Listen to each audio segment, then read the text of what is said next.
अ, हम लोग रिलेशनशिप में थे, ये मेरे ख्याल से हर कोई जानता है इस चीज़ को।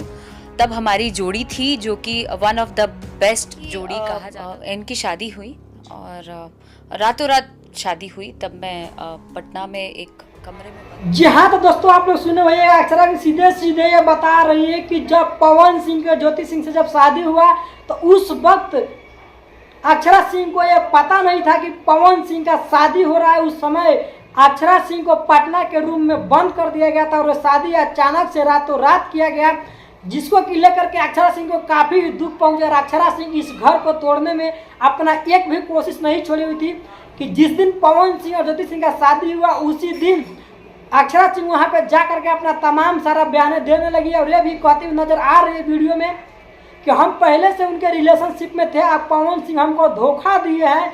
तो इसे सीधे सीधे दोस्तों सीधे इसे साफ साफ हो जाता है कि हाँ, पवन सिंह और अक्षरा सिंह के बीच शादी से पहले क्या कुछ चल रहा था, सारा बयान आज साफ साफ बताइए अक्षरा सिंह। आइए हम आप लोग को आगे की बयान सुनाते हैं। शादी के बाद उनके साथ उनकी सो कॉल्ड कीप बन के नहीं रहना था।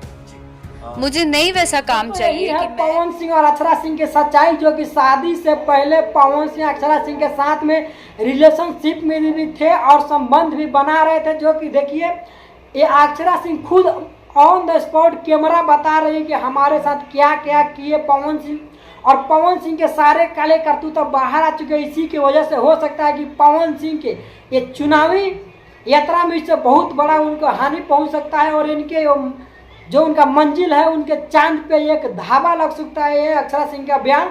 तो दोस्तों इस वीडियो को ज़्यादा शेयर कीजिए, लाइक कीजिए, कमेंट कीजिए और आप लोग जो बताइए कि अक्षरा सिंह और पवन सिंह के बीच वीडियो को लेकर के कितना सच्चाई है और कितना इसमें झूठ है। तो नमस्कार, मैं हूं श्यामजी कुमार, आप सब देख रहे हैं श्यामजी भाई ब्लॉग्स 24।